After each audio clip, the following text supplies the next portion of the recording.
चलिए, ऑक्सीजन के लिए एक एग्जांपल हम लोग देख रहे थे ना, हमने बात करी थी सक्सेसिव इलेक्ट्रॉन एफिनिटीज की, सक्सेसिव इलेक्ट्रॉन गेन एंथैल्पीज की, और वहां बोला था कि फर्स्ट इलेक्ट्रॉन गेन एंथैल्पी बेटा एंडो एक्सो कैसा भी हो सकता है, जनरली एक्सो होगा, 3 केसेस में एंडो होगा, लेकिन सेकंड या उसके ऑनवर्ड जो भी इलेक्ट्रॉन गेन एंथैल्पी होंगी सारी की सारी क्या होंगी बेटा, एंडोथर्मिक होगी, क्योंकि नेगेटिव नेगेटिव के रिपल्शन को ओवरकम करने के लिए आपको एनर्जी सप्लाई करनी पड़ेगी। अब आइए उसके लिए एक एग्जाम्पल के ऊपर बात कर रहे हैं। ऑक्सीजन का जब पहला इलेक्ट्रॉन एडिशन होता है तो O माइनस का फॉर्मेशन होता है बेटा। ये प्रोसेस जो है इसमें अगर हम लोग डिस्कशन करें, क्योंकि ये पहला इलेक्ट्रॉन का एडिशन है, फर्स्ट इलेक्ट्रॉन का एडिशन एक्सो या एंडो कुछ भी हो सकता है। ये ग्रुप 18 ग्रुप 2 नाइट्रोजन नहीं है, इसका मतलब ये प्रोसेस कैसी होगी, एक्सो। अब एक्सो है तो एनर्जी जो है वो डेल्टा एच आपको नेगेटिव में देखने को मिलेगा। वैल्यू से हमें कोई ज्यादा मतलब नहीं है, हमें सिर्फ साइन कन्वेंशन को समझना है कि ये प्रोसेस कैसी है, एक्सो। दूसरी बात, जैसे ही O माइनस का फॉर्मेशन हुआ, हम जानते हैं ऑक्सीजन जो नेचर में आयन बना के रहता है, ऑक्साइड आयन, वो O-2 होता है, क्योंकि उस पर उसे इनर्ट गैस कॉन्फिगरेशन अचीव होते हुए मिलती है। तो यहां पर इसने एक और इलेक्ट्रॉन गेन करके O2- बनाया। जो O2- बना रहा है तो हम ये जानते हैं नेगेटिव नेगेटिव के रिपल्शन को ओवरकम करने के लिए बाहर से एनर्जी आपको देनी पड़ेगी, तभी इलेक्ट्रॉन ऐड हो पाएगा। तो डेल्टा एच का साइन इसमें क्या आ जाता है बेटा, पॉजिटिव आ जाता है, और इसके एनर्जी का कुछ वैल्यू आपको दे रखा है मैंने यहाँ पर, ठीक है। अब इसमें एक बात ध्यान रखना, पहली प्रोसेस एक्सो हो, दूसरी एंडो हो, पहली एक्सो या एंडो कुछ भी हो, ठीक है। पहली अगर एंडो है तो ये प्लस प्लस हो ही जाएगा, लेकिन यदि पहली अगर एक्सो है तो भी वो जो एक्सो का वैल्यू होगा एंडो के मुकाबले ये वैल्यू हमेशा कम होता है। मतलब यहां पर जो एनर्जी सप्लाई करनी पड़ेगी सेकेंड ऑनवर्ड्स, वो हमेशा फर्स्ट के मुकाबले ज्यादा मिले।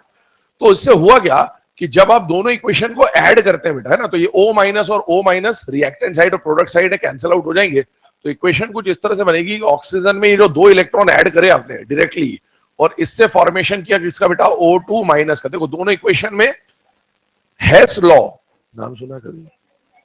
हेस लॉ ये बोलता है कि एक ही रिएक्शन को आप मल्टीपल स्टेप में करा दो या सिंगल स्टेप में करा दो, टोटल एनर्जी का जो वेरिएशन आता है, चेंज आता है, वो बराबर ही होगा।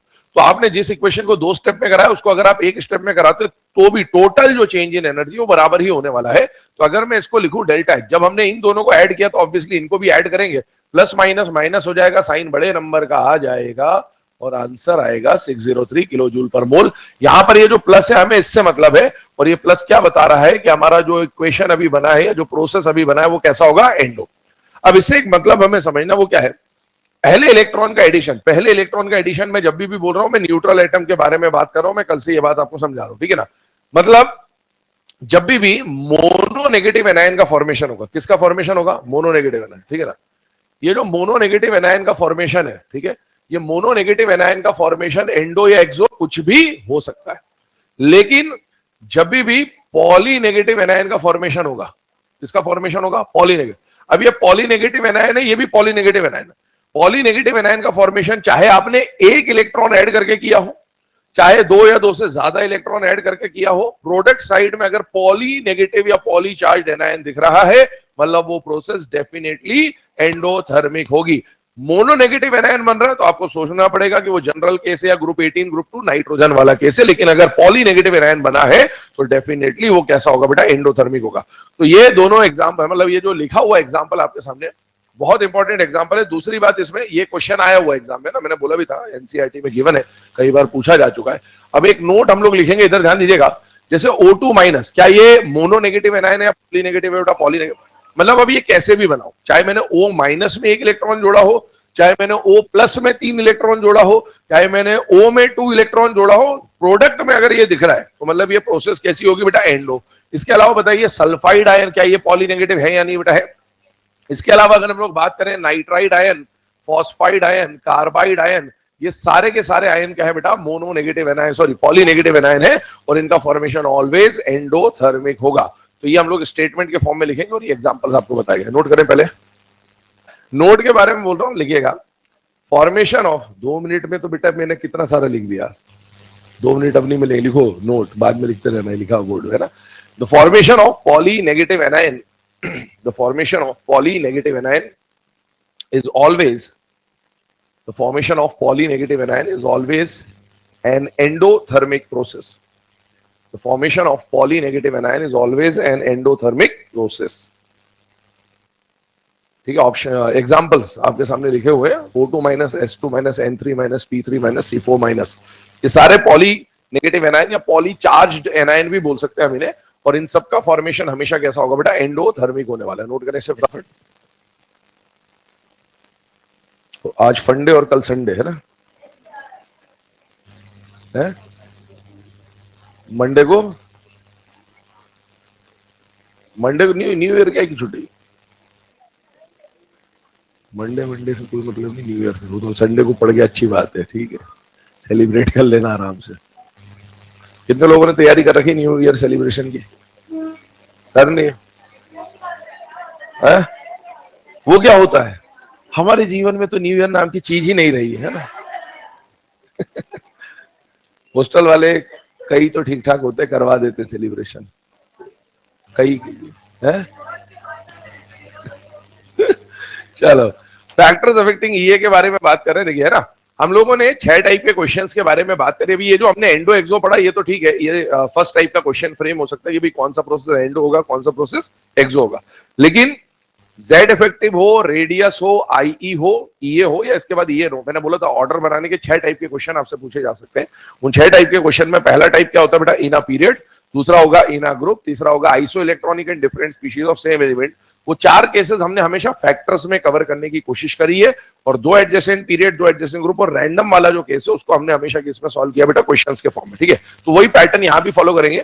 जब भी ईए का क्वेश्चन आएगा, चाहे वो कोई भी टाइप हो, है ना, पूरे 6 में से कोई भी टाइप हो, जब भी ईए का क्वेश्चन आएगा बेटा, सबसे पहला काम आपको जो करना है वो है एंडो और एक्सो को सेपरेट करना, और कुछ भी नहीं करना। सबसे पहले एंडो और एक्सो को सेपरेट करना है, क्योंकि एंडो वो प्रोसेस होगी जो इलेक्ट्रॉन का अट्रैक्शन नहीं दिखा रहा होगा, तो वो ऑर्डर में ऑब्वियसली पीछे जाएगा। और एक्सो वो प्रोसेस होगी जो अट्रैक्शन दिखा रहा होगा, तो वो ऑर्डर में कहां जाएगा, आगे। फिर एंडो एंडो का अरेंजमेंट करेंगे, ग्रुप 18 ग्रुप 2 नाइट्रोजन जो कल हमने पढ़ा था, और एक्सो एक्सो के लिए हम लोग क्या लगाते हैं बेटा, जेड इफेक्टिव। तो इस तरह से हम पढ़ रहे हैं, ठीक है। तो पीरियड में जब भी क्वेश्चन आएगा तो हमें पता है कि हमारा जो फैक्टर शुरू से चल रहा है पीरियड में, वो हमेशा कौन है बेटा, जेड इफेक्टिव। यहां भी जेड इफेक्टिव लगेगा, लेकिन एंडो एक्सो का सेपरेशन जरूरी है। और दूसरी बात, आईई याद करिए, आईई में जब हम लेफ्ट टू राइट जा रहे थे तो लेफ्ट टू राइट जाने पर जेड इफेक्टिव बढ़ रहा था, आई बढ़ रहा था। आई बढ़ने के साथ साथ पर 2 जगह एक्सचेंज हुआ था, कहां कहां पर, S2P1 और P3P4, कहां पे, आईई में, ठीक है ना। तो वैसे यहां पर भी कॉन्फ़िगरेशन की वजह से एक्सचेंज आएगा। तो यहां 3 चीजें काम करेंगी, एक तो एंडो एक्सो को सेपरेट करना है, जेड इफेक्टिव तो लगेगा ही लगेगा, और कॉन्फ़िगरेशन में भी एक्सचेंज आ रहा होगा। पर पहले हम सिर्फ जेड इफेक्टिव के रिस्पेक्ट में बात कर रहे हैं। लेफ्ट टू राइट जाने पर जेड इफेक्टिव जो है बेटा वो बढ़ेगा। जेड इफेक्टिव बढ़ने का मतलब है न्यूक्लियस का आउटर मोस्ट इलेक्ट्रॉन पर अट्रैक्शन बढ़ रहा होगा। तो आने वाले इलेक्ट्रॉन पर जितना ज्यादा अट्रैक्शन लगेगा, ऑब्वियसली इलेक्ट्रॉन के लिए अट्रैक्शन उतना ही ज्यादा, या ईए उतना ही ज्यादा होगा। अगर मैं ईए ज्यादा बोल रहा हूं, मतलब मैं ईए की पॉजिटिव वैल्यू के बारे में बात कर रहा हूं। और ये अगर मैंने बोला है कि लेफ्ट टू राइट जाने पर ये मोर पॉजिटिव हो रहा है, तो मैंने बोला एनसीईआरटी डेल्टा एचईजी की बात करता है। अगर ईए मोर पॉजिटिव हो रहा है तो डेल्टा एचईजी मोर नेगेटिव होता जाएगा। मतलब स्टेटमेंट आपको लिख के दिया जा सकता है कि on moving left to right in a period, true और फॉल्स के फॉर्म में, negative value of delta HEG increases. तो ये बात बिल्कुल सही है, ठीक है। आगे बढ़ते हैं, सेकंड फैक्टर की तरफ आते हैं। और सेकंड केस जो बनेगा वो क्या बनेगा बेटा, top to bottom in group का। तो ग्रुप में हमें जो फैक्टर यूज करना है वो हमारे लिए या तो शेल नंबर या फिर क्या होगा बेटा, एटॉमिक रेडियस। अब रेडियस की अगर हम लोग बात करें तो बेटा टॉप टू बॉटम ग्रुप में जाने पर एटॉमिक रेडियस बढ़ता है। रेडियस बढ़ने के साथ न्यूक्लियस और आउटर मोस्ट इलेक्ट्रॉन का डिस्टेंस बढ़ेगा, जिससे अट्रैक्शन कम होगा। तो जो आने वाला इलेक्ट्रॉन है उसके लिए अगर अट्रैक्शन कम हो रहा है तो ईए का वैल्यू क्या हो जाएगा, कम। इसका मतलब हम क्या बोल रहे हैं कि लेफ्ट टू राइट जाने पर ये मोर पॉजिटिव होता है, टॉप टू बॉटम जाने पर ये लेस पॉजिटिव होता है। अगर ये लेस पॉजिटिव हो रहा है तो डेल्टा एचईजी लेस नेगेटिव होता जाएगा। आगे बात कर रहे हैं, तीसरे फैक्टर की तरफ चलते हैं। तीसरा फैक्टर आपको पता है, Z effective directly proportional to positive charge and inversely proportional to negative charge. और जेड इफेक्टिव और ये का रिलेशन कैसा बेटा, डायरेक्टली प्रोपोर्शनल है। तो ये आपका फॉर्मूला यहां पर बन के आ जाता है। और ये हमें 2 केसेस में अप्लाई करना है बेटा, for iso electronic species and for different species of same element, for different species of same element. तो ये 2 फैक्टर्स या 2 केसेस में हमेशा हमें ये फॉर्मूला यूज करना है। मैंने शुरू से आपको यही बोला कि इन 2 केसेस में यही फॉर्मूला लगाना है, सिवाय एक जगह को छोड़कर। याद करें वो जगह क्या थी, different species of same element होने के कारण। हाँ, वेरी गुड। आपको अगर different species of same element मिल रहा है तो शुरू से आखिरी तक क्या लगाना है बेटा, Z इफेक्टिव। लेकिन जब ऑक्सीडेशन स्टेट की स्टेबिलिटी की बात आती है तो Z इफेक्टिव से सॉल्व नहीं होता है, कॉन्फ़िगरेशन की स्टेबिलिटी से सॉल्व होगा वो। ये हम लोग आईई के एप्लीकेशन नंबर 3 में डिस्कस कर चुके हैं। आइए इसके बाद देखते हैं फोर्थ फैक्टर। और फोर्थ फैक्टर जो हमें यहां पढ़ना है वो है इलेक्ट्रॉनिक कॉन्फ़िगरेशन।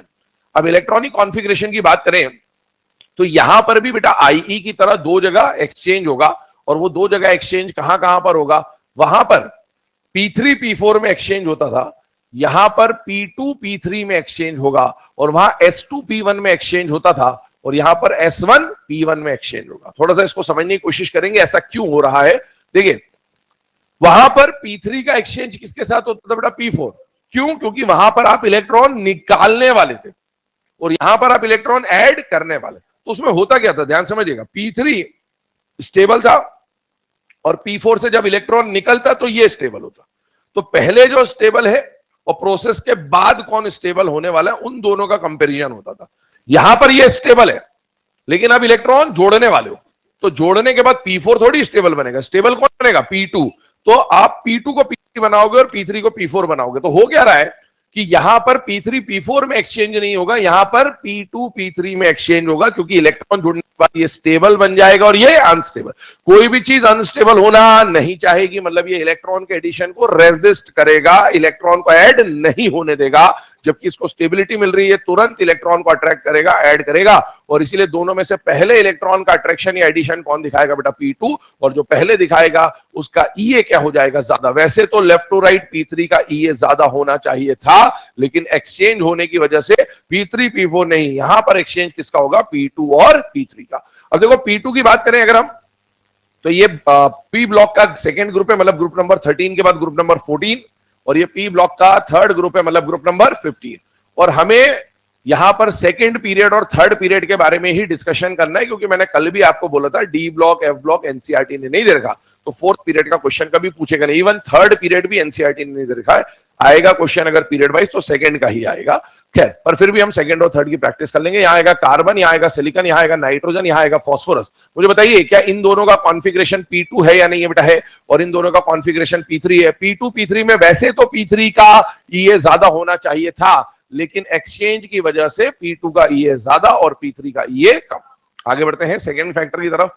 वहां पर एक्सचेंज जो होता था वो S2 P1 का भी हुआ करता था, पर यहां पर आप देखो S2 P1 का एक्सचेंज नहीं हो रहा है, S1 P1 का हो रहा है। अच्छा मुझे बताइए ये स्टेबल है या अनस्टेबल है, अनस्टेबल। S1 हाफ फील्ड में कंसिडर नहीं हो, और ये तो है ही नहीं, स्टेबल दिख ही रहा है।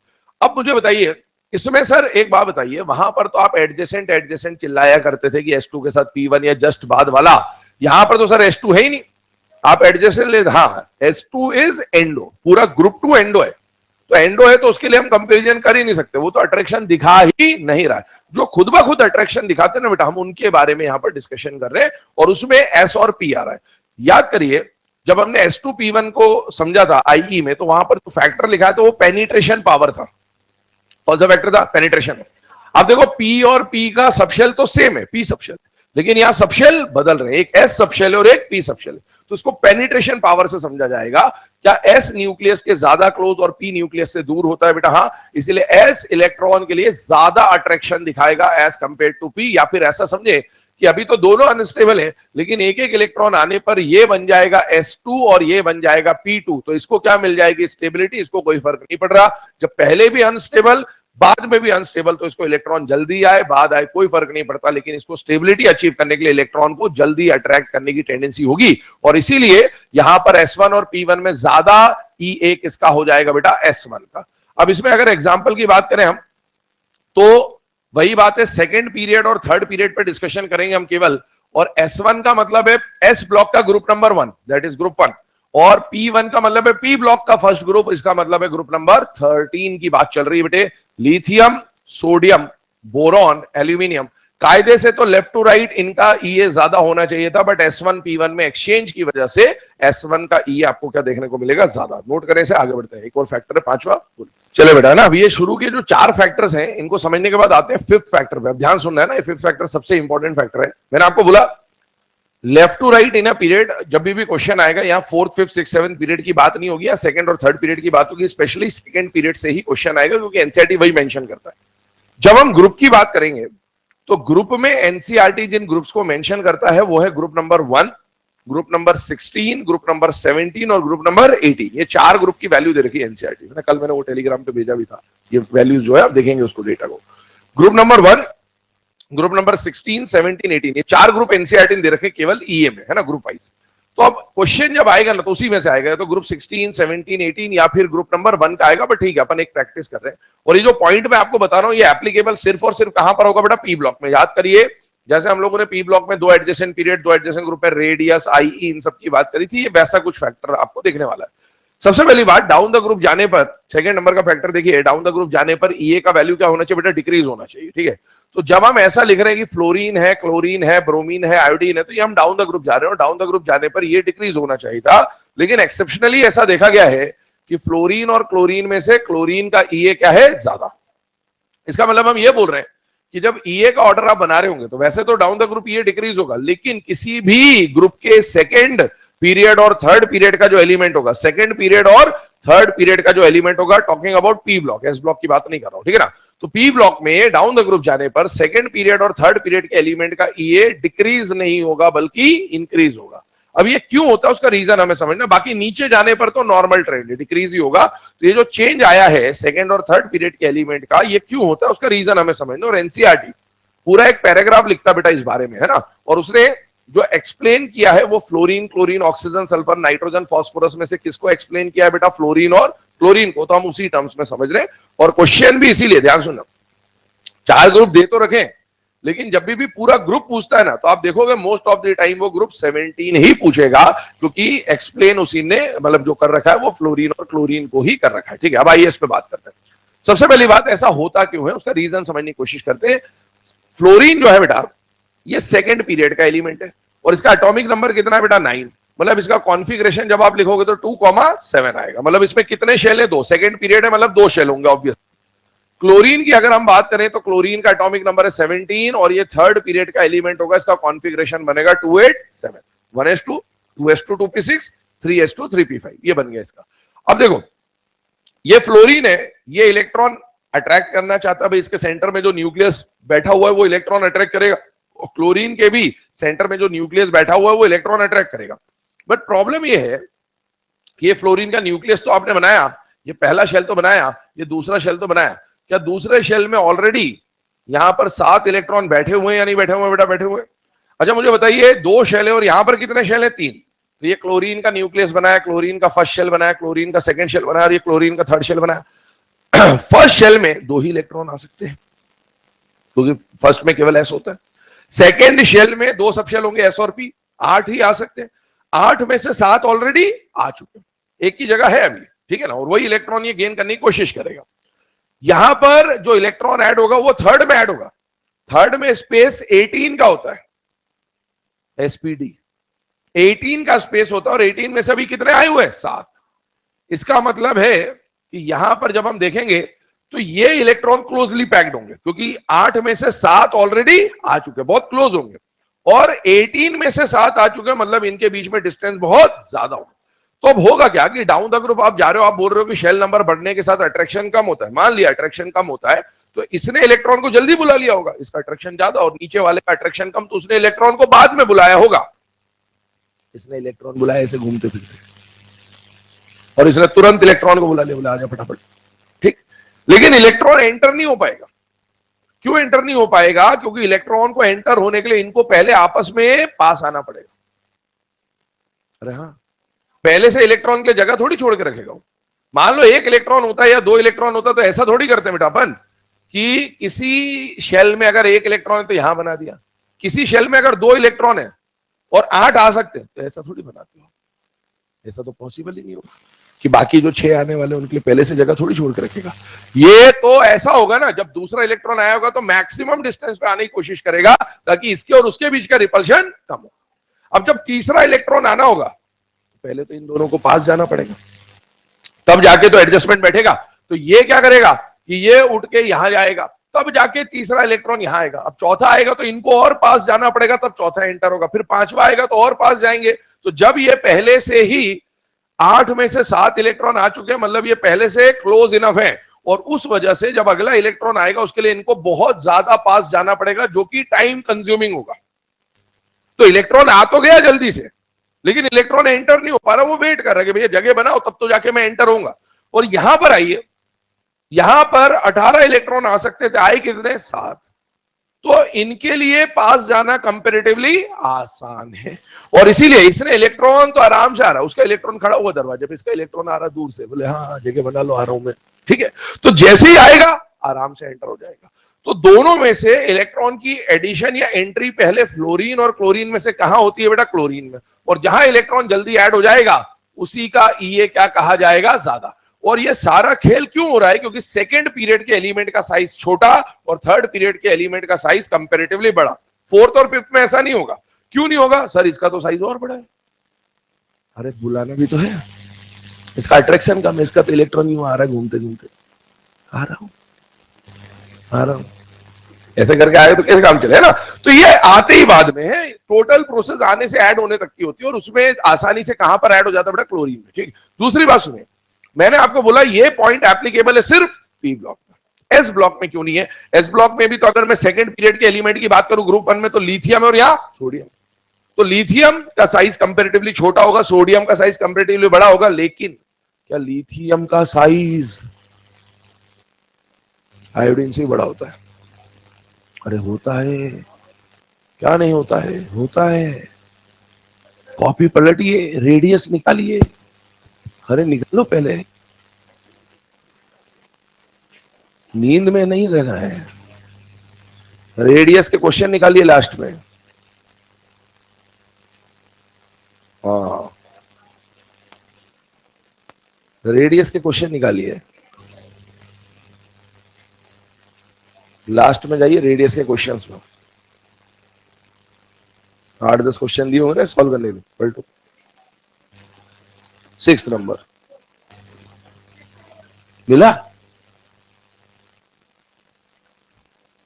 अरे लिखा होगा तो मिल जाएगा, अब नहीं ही लिखे होगे तो फिर तो कोई क्वेश्चन नहीं कर सकता, फिर अगले साल लिखेंगे आराम से, चले, है ना। तो लिथियम और आयोडीन में लिथियम का साइज क्या होता है बेटा? इधर ध्यान दीजिएगा 2 मिनट के, मैंने आपको बताया था बेटा सेकंड पीरियड में जब आप लिथियम से नियोन जा रहे हो तो साइज का डिफरेंस कैसा था? Lithium, beryllium, boron, carbon, nitrogen, oxygen, fluorine, neon. और फिर फ्लोरीन के बाद जब आप क्लोरीन पे जाओगे, ब्रोमीन पे जाओगे, आयोडीन, आयोडीन से भी बड़ा साइज किसका होता है बेटा? लिथियम का। तो आप सोचिए कि यहां पर ये जो प्रॉब्लम आ रहा है ना, ये क्यों आ रहा है? क्योंकि non metal boron, carbon, nitrogen, oxygen, fluorine का साइज बहुत छोटा होता है, जबकि लिथियम के साइज में तो लिथियम तो इससे भी बड़ा है, तो उसमें तो एडिशन को लेकर कोई दिक्कत होनी ही नहीं चाहिए। इसीलिए एस ब्लॉक में ये एक्सेप्शन नहीं आता, क्योंकि उनके साइज कंपैरेटिव इतने बड़े कि वो जो इंटर इलेक्ट्रॉनिक रिपल्शन की अपन बात कर रहे हैं वो वहां नहीं लगेगा, जबकि पी ब्लॉक में साइज छोटा होने की वजह से, इनके साइज छोटे होने की वजह से क्या मिलता है आपको? Inter electronic repulsion. आइए इस पॉइंट को पहले तो नोट कर लिया होगा, आई होप, है ना। क्वेश्चन लिख लिया होगा, why EA of chlorine is more than fluorine. Reason बोल रहा हूं, लिखिएगा स्टेटमेंट, स्टेटमेंट बोल रहा हूं, रीजन लिखिए। Fluorine belongs to second period. Fluorine belongs to second period, whereas chlorine belongs to third period. Fluorine belongs to second period, whereas chlorine belongs to third period. Sir क्या नई बात बता दी, हमको तो पता ही नहीं था, है ना। Fluorine belongs to second period, whereas chlorine belongs to third period, due to which when an additional electron is added, when an additional electron is added, fluorine experiences more repulsion. Fluorine experiences more repulsion. Hence, the addition of electron becomes difficult.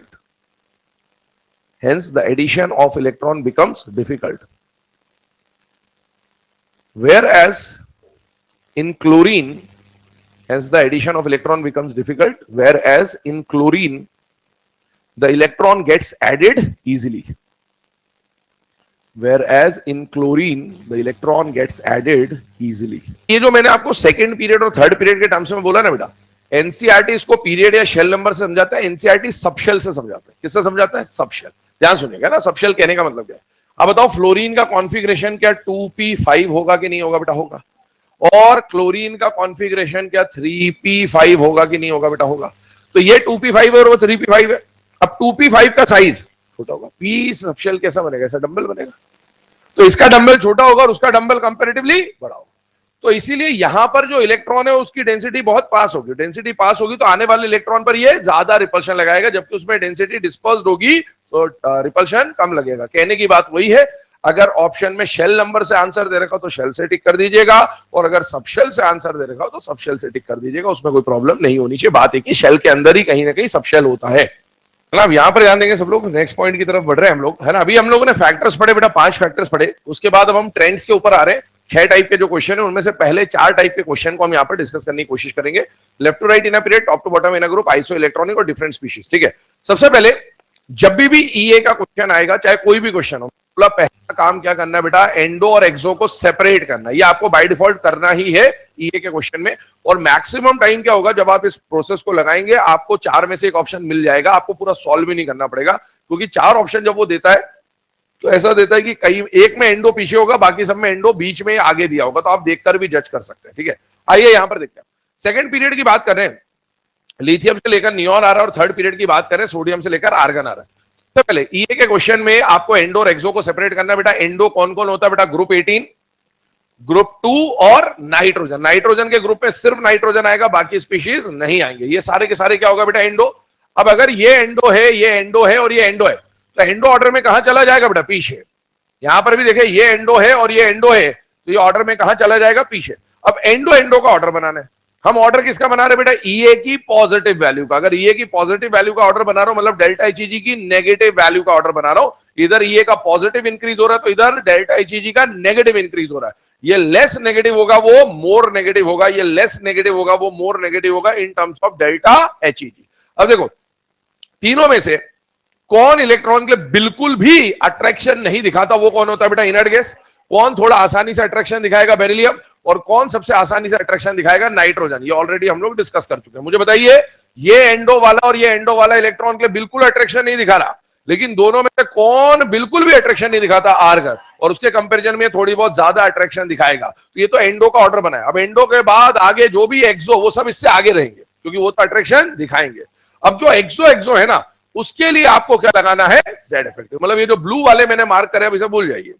इनके बारे में अब हम बात नहीं कर रहे हैं. हम lithium, boron, carbon, oxygen, fluorine के बारे में बात कर रहे हैं. और यहां पर हम sodium, aluminium, silicon, phosphorus, sulphur, chlorine के बारे में बात कर रहे हैं. जितने भी एक्सो वाले हैं उनके लिए हमें क्या लगाना है? Z effective. अब लेफ्ट टू राइट जाने पर जेड इफेक्टिव बढ़ेगा. तो इससे ज्यादा जेड इफेक्टिव इसका, इससे ज्यादा जेड इफेक्टिव इसका, इससे ज्यादा इसका और इससे ज्यादा इसका. तो left to right Z effective बढ़ने के साथ ईए बढ़ना चाहिए. अगर ईए बढ़ना है तो बेटा लिथियम और बोरॉन में लिथियम का ईए कम और बोरॉन का ईए ज्यादा, उससे ज्यादा कार्बन, उससे ज्यादा ऑक्सीजन, उससे ज्यादा फ्लोरीन, ऐसा ऑर्डर बन के आना चाहिए था. लेकिन क्या कुछ एक्सचेंज वगैरह की बात भी आपको बताई गई बेटा. हाँ, याद करिए आईई में, बोर्ड को मत देखो, इधर देखो, इस बोर्ड को देखो. आईई में 2 जगह एक्सचेंज बताए थे. वो कॉन्फ़िगरेशन क्या क्या थी? S2P1 और P3P2. क्या ईए में उन्हीं में एक्सचेंज होता है या दूसरी कॉन्फ़िगरेशन? दूसरी को. वो कौन सी कॉन्फ़िगरेशन है? S1P1 और P2P3. S1 याद कर लेंगे, बाकी P1 P2 P3 तीनों आ रही है इसमें ना. S1 P1 P2 P3 ध्यान रखिएगा. अब आइए इधर, पहला एक्सचेंज किसमें होगा बेटा? S1P1 में. और दूसरा किसमें होगा बेटा? P2 P3 में. आप मुझे बताइए, क्या ये S1 और ये P1 है या नहीं बेटा? है. तो इनका ऑर्डर आपस में एक्सचेंज हो जाएगा. अब एक्सचेंज होगा तो बोरॉन आ गया पीछे और लिथियम आ गया आगे. अब आगे बढ़ते हैं. कार्बन, नाइट्रोजन, क्या ये P2 और ये P3 है या नहीं बेटा? है. P2 P3 में एक्सचेंज होने का मतलब कार्बन ईए के ऑर्डर में आगे चला जाना चाहिए और नाइट्रोजन पीछे चला जाना चाहिए. वो तो ऑलरेडी हो चुका है, फिर से मत बदल देना. एक्सचेंज एक्सचेंज का मतलब क्या है कि ऑर्डर में चेंज आना चाहिए, मतलब कार्बन ऑर्डर में आगे चला जाना चाहिए, नाइट्रोजन पीछे चले जाना चाहिए। नाइट्रोजन ऑलरेडी एंडो होने की वजह से पीछे जा चुका है, तो हम वापस से यहाँ एक्सचेंज नहीं करेंगे। ये बात ध्यान रखना, फिर से घुमा फिरा के वहां पहुंचा दो उसको ना, जहां से आया था वहीं पहुंचा दो। आगे देखें, कार्बन आ गया है, दैट इज एक्सचेंज ऑलरेडी हो चुका है। अब ऑक्सीजन फ्लोरीन में तो कोई एक्सचेंज होता नहीं है, नॉर्मल ट्रेंड मिल गया। मुझे बताइए, इस ऑर्डर को देख के बताइएगा, जैसे आई में हमने लिखा था minimum EA, maximum EA, maximum EA in periodic table, किसी भी गिवन पीरियड में मैक्सिमम ईए किसका होगा? हैलोजन का। आई में मैं कॉन्फ़िगरेशन लिखाता था, अल्कली मेटल कॉन्फ़िगरेशन। यहां मैं कॉन्फ़िगरेशन नहीं खेल रहा हूं, यहां मैं सिंबल खेल रहा हूं। क्यों खेल रहा हूं सिंबल? क्योंकि ईए, जैसे आई में तो सेकंड थर्ड आई के क्वेश्चन आते थे, ईए में कभी भी सेकंड ईए या थर्ड ईए का ऑर्डर बनाने नहीं आएगा, आपको हमेशा फर्स्ट का आएगा। इसलिए जो सिंबल है वही कॉन्फ़िगरेशन है, जो कॉन्फ़िगरेशन है वही सिंबल है, तो सिंबल से सॉल्व कर रहे हैं। क्या बताइए, किसी भी गिवन पीरियड में हाईएस्ट ईए आपको फ्लोरीन या हेलोजन का दिख रहा है बेटा? हाँ, सेकंड पीरियड के रिस्पेक्ट में बात करो, इसको हम क्या बोल सकते हैं कि in a period most positive EA किसका? हेलोजन। और या फिर इसको बोल सकते हो in a period most negative delta HEG किसका होगा? हेलोजन। अच्छा बताइए, मिनिमम पॉजिटिव ईए किसका? नियॉन या इनर्ट गैस। और इसको हम लोग क्या बोल सकते हैं? Most positive. पॉजिटिव क्यों? क्योंकि आपको बाहर से एनर्जी देनी पड़ी और इसमें सबसे ज्यादा ये इलेक्ट्रॉन के लिए बिल्कुल अट्रैक्शन नहीं दिखा रहा, तो इलेक्ट्रॉन ऐड करने के लिए इसमें सबसे ज्यादा फोर्स या सबसे ज्यादा एनर्जी बाहर से लगानी पड़ेगी, इसलिए मोस्ट पॉजिटिव डेल्टा चीजें और वो मोस्ट नेगेटिव डेल्टा, या ऐसा बोले ये लीस्ट नेगेटिव और वो मोस्ट नेगेटिव, ये ये मोस्ट पॉजिटिव और वो लीस्ट पॉजिटिव है नेगेटिव, लेकिन in terms of positive terms या मैग्नीट्यूड्स के टर्म में हम लोग ऐसा बोल सकते हैं, नंबर लाइन के हिसाब से इधर से उधर जाने पर। ठीक है, आगे बढ़ते हैं, थर्ड पीरियड पे आइएगा। अच्छा, ये जो ईए का ऑर्डर है, मैंने बोला एग्जाम में अगर पीरियड का क्वेश्चन आएगा ना इस पूरे टॉपिक में से, तो वो किसका आएगा बेटा? सेकंड पीरियड का ही आएगा, थर्ड का क्योंकि सारा वैल्यू एनसीईआरटी देता नहीं, 2-3 वैल्यू देता है। मैंने बोला ग्रुप 1 के दिया हुआ है, ग्रुप 16, 17, 18 का दिया, बीच में इनका किसी का वैल्यू नहीं दिया एनसीईआरटी, तो वो आएगा भी नहीं। ठीक है ना, आपको पूरा थर्ड पीरियड नहीं आएगा, बट अपन प्रैक्टिस के लिए समझ लेते हैं, चांस कभी पूछ ले तो आना तो चाहिए। अब देखो, सेकेंड पीरियड को चेंजेस की वजह से है ना, सेकेंड पीरियड में जब आप ट्रेंड बना रहे तो बहुत ज्यादा चेंजेस है, बहुत ज्यादा चेंजेस इन द सेंस, पहले तो इसमें गलती होने की प्रोबेबिलिटी बहुत ज्यादा होती है। क्यों ज्यादा होती है? पहले तो एंडो एक्सो सेपरेट करना है, अब किसी ने एंडो एक्सो ही सेपरेट करना तो फिर खेल खत्म। दूसरी बात, एंडो एक्सो सेपरेट करना याद, एंडो का ऑर्डर कैसे बनाना है वो समझ नहीं आ रहा तो खेल खत्म, इसमें खेल ज्यादा खत्म होता है। ठीक है, फिर मान लो ये बना लिया, अब एक्सो में एक्सो का ऑर्डर बनाना, उसमें जेड इफेक्टिव लगाना है, लगा दिया। समझदार व्यक्ति से जेड इफेक्टिव याद रहा कि इतनी बार चिल्ला के बताया संजय की पीरियड में जब भी जाएगा जेड इफेक्टिव लगेगा, लगा दिया, और वो एक्सचेंज करना भूल गया, फिर खेल खत्म। एक्सचेंज में भी H2 ने P3 P4 कर दिया, आई वाला एक्सचेंज कर दिया तो भी खेल खत्म है ना। एक्सचेंज तो याद है, लेकिन कौन सा एक्सचेंज करना वो। और फिर अगर किसी ने सब कुछ सही कर दिया और ये कार्बन नाइट्रोजन जो मैंने बताया कि ऑलरेडी एक्सचेंज है, इसको वापस किसी ने एक्सचेंज कर दिया तो भी खेल खत्म। तो इसमें सही होने के चांसेस गलत कम है और गलत होने के चांसेस ज्यादा, क्योंकि एक भी मिस्टेक करी तो ऑर्डर तो चेंज हो जाएगा। तो अपने को क्योंकि ये पर्टिकुलर सिर्फ सेकंड पीरियड पे ही क्वेश्चन पूछा जाएगा, तो इसको अपन ट्रिक से भी याद कर लेंगे। कॉन्सेप्ट आपको समझा दिया, कल बताया था नेहा बहन, क्या बोलेंगे इसको? नेहा बहन बोली क्लास ऑफ, कैसे याद करेंगे? नेहा बहन बोली क्लास ऑफ कंप्यूटर ऑफ, जो याद करना सी ऑफ कर लो, कुछ भी कर लो, ठीक है ना। नेहा बहन बोली क्लास ऑफ। अब इसमें आप देखो एक बात समझना, नेहा बहन बोली क्लास ऑफ है, क्या बोली? क्लास ऑफ, कल क्लास ऑफ है, मजा आ गया। चलो, नेहा बहन बोली क्लास ऑफ, ठीक है, इधर नेहा इधर ऑफ। अब अपन ऑर्डर तो याद कर लिए, नेहा बहन बोली क्लास ऑफ, कि अपने को पता है एक तरफ ये आएगा एक तरफ वो आएगा, लेकिन ऑर्डर इंक्रीजिंग है या डिक्रीजिंग? हमेशा फाइट इसी बात की होगी आखिरी तक, जब भी ट्रिक बताई जाएगी ट्रिक तो याद हो जाएगा, बॉटल में क्या ला दे, अब ज्यादा कौन था और कम कौन था ये दिक्कत आएगा हमेशा, और वो बोतल में गया अलादीन किसका ट्रिक था वो भी पता होना चाहिए ना। मतलब ट्रिक बताने में तो कुछ भी नहीं, लेकिन ट्रिक्स कहां लगनी है, अननेसेसरी ट्रिक्स नहीं होनी चाहिए ना। इसलिए कॉन्सेप्ट समझा, फिर अगर किसी को कॉन्सेप्ट याद नहीं हो रहा और एक ही क्वेश्चन आएगा इसलिए बताया। अब देखो, नेहा बहन बोली क्लास ऑफ, एक तरफ आपको नियॉन दिख रहा है, एक तरफ आपको फ्लोरीन दिख रहा है, इतना खुद पता होना चाहिए कि दोनों में कौन इलेक्ट्रॉन का अट्रैक्शन नहीं दिखाएगा बेटा, नियॉन, और कौन अट्रैक्शन दिखाएगा, फ्लोरीन। तो ऑब्वियसली ऑर्डर ईए का बढ़ता हुआ ऑर्डर है, लॉजिकली सॉल्व कर सकते हैं। आइए थर्ड पीरियड की तरफ बेटे, sodium magnesium aluminium silicon phosphorus sulphur chlorine argon. बेटा आर्गन और मैग्नीशियम तक की बात हमने कर ली थी कि एंडो है तो पीछे आ जाएंगे, बाकी सारे एक्सो हैं। एक्सो को किससे सॉल्व करेंगे बेटा? जेड इफेक्टिव से। लेफ्ट टू राइट जाने पर जेड इफेक्टिव बढ़ रहा है, और जेड इफेक्टिव बढ़ने के हिसाब से सोडियम के बाद एल्यूमिनियम आना था, लेकिन एक्सचेंज हो गया। क्यों? क्योंकि S1 P1 में एक्सचेंज हो जाएगा, तो सोडियम एल्यूमिनियम की पोजीशन चेंज हो गई, और इस बार P2 P3 का भी एक्सचेंज होगा, क्योंकि पहले तो नाइट्रोजन एंडो होने की वजह से ऑलरेडी पीछे चला गया था, यहां फास्फोरस ऑलरेडी एंडो नहीं है, तो यहां आपको एक्सचेंज परफॉर्म करना पड़ेगा। और फिर उसके बाद कौन आ जाएगा बेटा? Sulphur and chlorine. सेम वही बात आ रही है, minimum EA in a period inert gas का, और maximum EA in a period halogens का। और यही पॉइंट हम लोग यहां लिखने वाले हैं, तो बोल दो नोट। हाँ बताएंगे ना बेटे, समय से पहले और भाग्य से ज्यादा न कभी मिला है न कभी मिलेगा, तो इंतजार करिए सही समय का। चले बेटा ना, अब यहां पर ये दोनों ट्रेंड्स लिखने के बाद नोट में 3 पॉइंट्स हैं, बोलते जा रहा हूं, पॉइंट लिखते जाएगा। अगर किसी ने ऑर्डर नहीं भी लिखे तो स्पेस छोड़ दीजिए, बोर्ड पे ही रहेगा ये भी उस समय के लिए, ठीक है? लिखिए note, first point, minimum EA in a period, minimum EA in a period, minimum EA in a period. Dash करके देखो, आप खुद बता सकते हैं मिनिमम ईए मतलब कौन, ईए का मतलब क्या होता है? इलेक्ट्रॉन के लिए अट्रैक्शन। मिनिमम पूछा मतलब कौन इलेक्ट्रॉन के लिए बिल्कुल अट्रैक्शन नहीं दिखाएगा। अब इतना दिमाग में आ जाना चाहिए, कौन होगा बेटा? Inert gas. लिख लीजिएगा inert gas, minimum EA in a period, inert gas. Second point लिखिएगा, maximum EA in a period.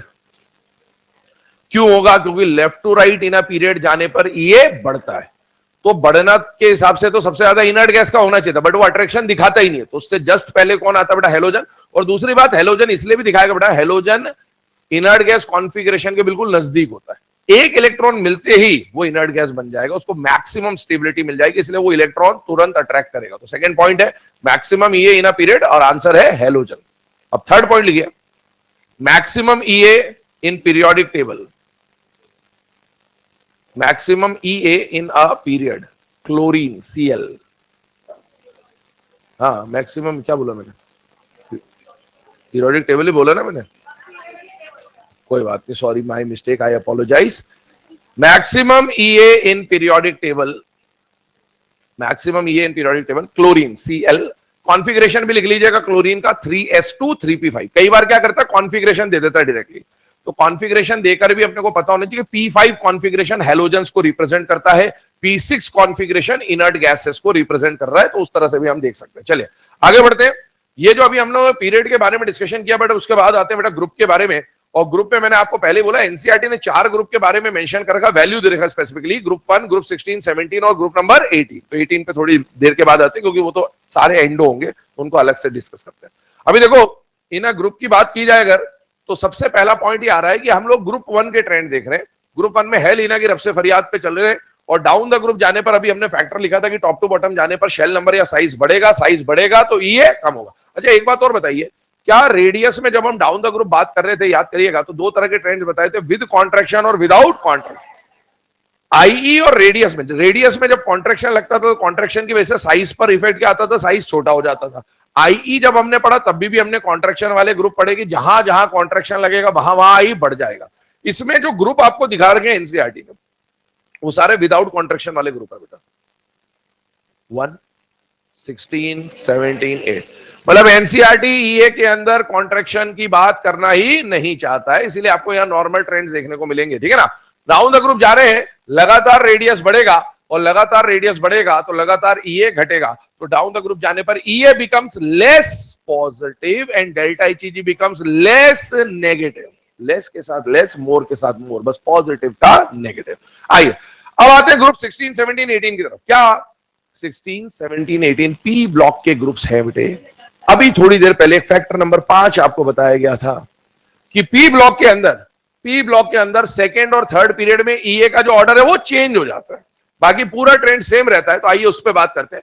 Group 16 down the group जाने पर ये डिक्रीज हो रहा है, डाउन द ग्रुप जाने पर ये डिक्रीज हो रहा है, लेकिन लेकिन सेकेंड और थर्ड पीरियड के बीच में ईए डिक्रीज होने के बजाय इंक्रीज हो जाता है, क्योंकि सेकेंड पीरियड का साइज इतना छोटा होता है कि आने वाले इलेक्ट्रॉन पर बहुत ज्यादा रिपल्शन लगेगा और इलेक्ट्रॉन का एडिशन डिफिकल्ट हो जाता है, जबकि थर्ड पीरियड में इलेक्ट्रॉन का एडिशन कंपैरेटिवली इजी होता है। और ये पॉइंट हम यहां लिख भी देते हैं कि सेकेंड पीरियड, यही सबसे इंपॉर्टेंट पॉइंट है बेटा। इसी के लिए जब भी आप एग्जाम में देखोगे ना ईए का क्वेश्चन आएगा तो मैंने बोला पीरियड तो सेकंड आएगा, लेकिन मेनली पीरियड का क्वेश्चन नहीं पूछता, ग्रुप का पूछता है, क्योंकि ग्रुप में वो ये गलती करवाना चाहता है बच्चों से कि वो सेकंड और थर्ड पीरियड का ऑर्डर गलत कर दे, इसीलिए ग्रुप का क्वेश्चन आपसे पूछा जाएगा। और पहला ऑप्शन भी वही देगा जो गलत है, पहला ऑप्शन वही देगा जो गलत है। देखा, टिक करा गए, सिल्ली मिस्टेक। चलिए आइए ग्रुप 16 ग्रुप 17 के बारे में डिस्कशन किया अभी। अब देखो ये जो ट्रेंड आपको दिख रहा है ना, ये तो इररेगुलर ट्रेंड है, इससे ज्यादा ये, इससे कम ये, उससे कम ये, तो कौन किससे ज्यादा एक्चुअल में, कौन किससे कम। जैसे अभी आपको क्लोरीन तो फ्लोरीन से भी बड़ा दिख रहा है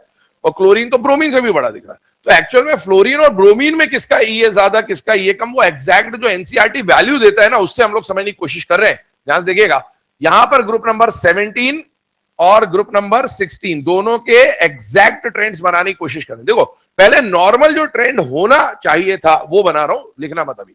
फ्लोरीन, क्लोरीन, ब्रोमीन, आयोडीन, बेटा नॉर्मल ट्रेंड तो ऐसा कुछ बोलता था कि ऐसा होना चाहिए था कि डाउन द ग्रुप जाने पर ये डिक्रीज होना चाहिए था, लेकिन हमने क्या बोला, फ्लोरीन और क्लोरीन में क्लोरीन का ये ज्यादा हो गया और फ्लोरीन का कम हो गया।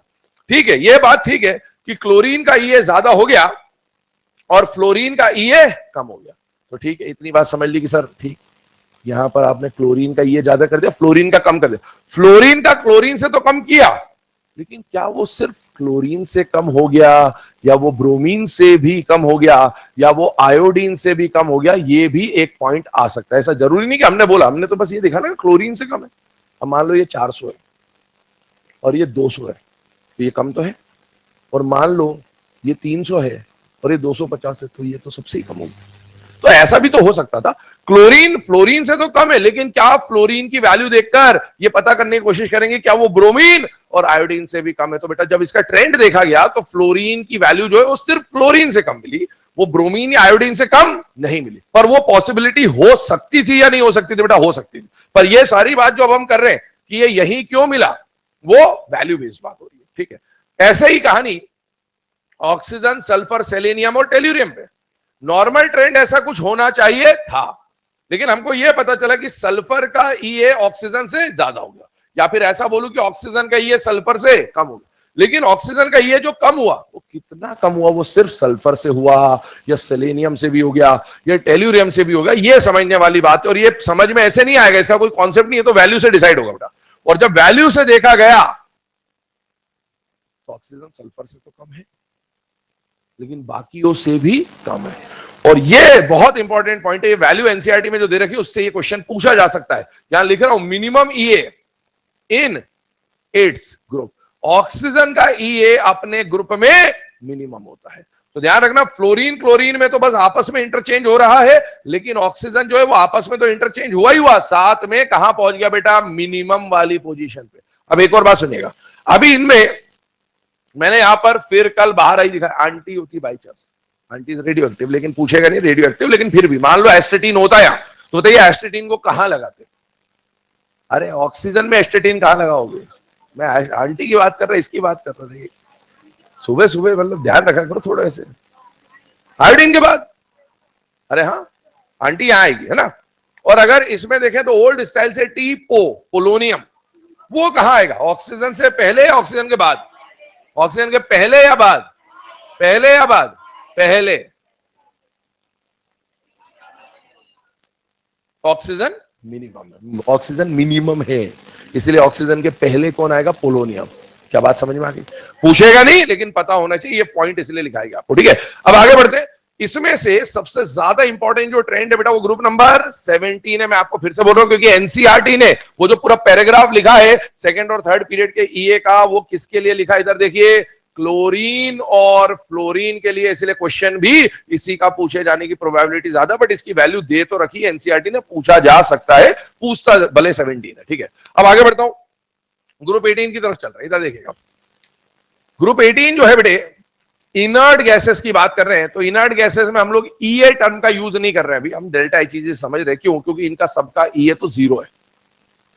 अरे ये 0, मतलब ये खुद ब खुद तो इलेक्ट्रॉन को अट्रैक्ट नहीं कर, जो अट्रैक्शन दिखाएगा उसका ये पॉजिटिव, जो नहीं दिखाएगा उसका ये जीरो, जीरो या मोर नेगेटिव। तो अपन जीरो लेके चल रहे हैं, तो ये अगर मैं 0 0 0 0 0 लिख दूंगा तो कुछ समझ ही नहीं आएगा आपको। तो हमें तो ऑर्डर बनाना है, इसलिए एनसीईआरटी मैंने पहले भी बोला आपको डेल्टा एचईजी के टर्म्स में बात करता, तो यहां मैं डेल्टा एचईजी की बात कर रहा हूं। अच्छा मुझे बताओ ये ऑर्डर ईए का है या डेल्टा एचईजी का है?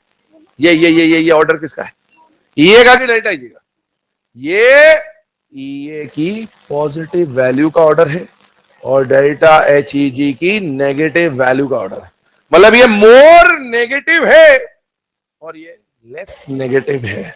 मतलब इसको मैं बोलूं तो अगर ये मान लो -400 है तो ये -200 होगा, ये -100 होगा, ये -50 होगा, ऐसा। और जब भी एग्जाम में क्वेश्चन आता, ध्यान सुनना इस बात को, एग्जाम में क्वेश्चन आया हुआ ऐसा है ना कि आपको बोलेगा फ्लोरीन, क्लोरीन, ब्रोमीन, आयोडीन के डेल्टा एचईजी के नेगेटिव वैल्यू का ऑर्डर बनाइए। क्या बोलेगा? डेल्टा एचईजी के नेगेटिव वैल्यू का ऑर्डर बनाइए। तो उसमें ये मत करना, मैथ्स मत लगाने लग जाना कि -50 तो बड़ा होता है और -400 तो छोटा होता है। नहीं, आपको मैग्नीट्यूड से बनाना है। वो चाहे डेल्टा एचईजी का नेगेटिव बोले या ना बोले, ना बोले तो भी हमें पता है कि डेल्टा एचईजी तो बाय डिफॉल्ट नेगेटिव में ही चलता है और ईए तो बाय डिफॉल्ट पॉजिटिव। आपसे बोले डेल्टा एचईजी का ऑर्डर बना दो तो भी यही ऑर्डर बनेगा, आपको बोले ईए का ऑर्डर बना दो तो भी यही ऑर्डर बनेगा, और आपको बोलते हैं डेल्टा एचईजी का नेगेटिव वैल्यू का ऑर्डर बना दो तो भी यही ऑर्डर बनेगा। लैंग्वेज में मत परेशान हो जाना, डेल्टा एचईजी का ऑर्डर यही है, बाय डिफॉल्ट कुछ नहीं दिया, पॉजिटिव नेगेटिव, नेगेटिव का ही बनेगा। और लिख के दे दे कि डेल्टा एचईजी का नेगेटिव का ऑर्डर बना दो तो भी यही बनेगा, लिख दिया उसने, उससे कोई फर्क नहीं पड़ रहा। ध्यान रखिएगा, जो ईए का ऑर्डर बन रहा है वही ऑर्डर डेल्टा एचईजी का बने, चाहे कुछ भी पूछ ले। अब वो स्पेसिफाई कर दे कि -400 will be considered as small and -100 will be considered as large priority, फिर आप ऑर्डर चेंज करना, लेकिन इतनी मेहनत वो नहीं करेगा। ठीक है, ये बात समझ जाइए। आगे बढ़ते हैं, ग्रुप 18। चलो छोड़ो, टाइम है। हाँ बेल लग गया, आज फंडे है ना। अरे कहाँ चला गया? ठीक है, हाँ सारी 1 घंटे क्लासेस आज।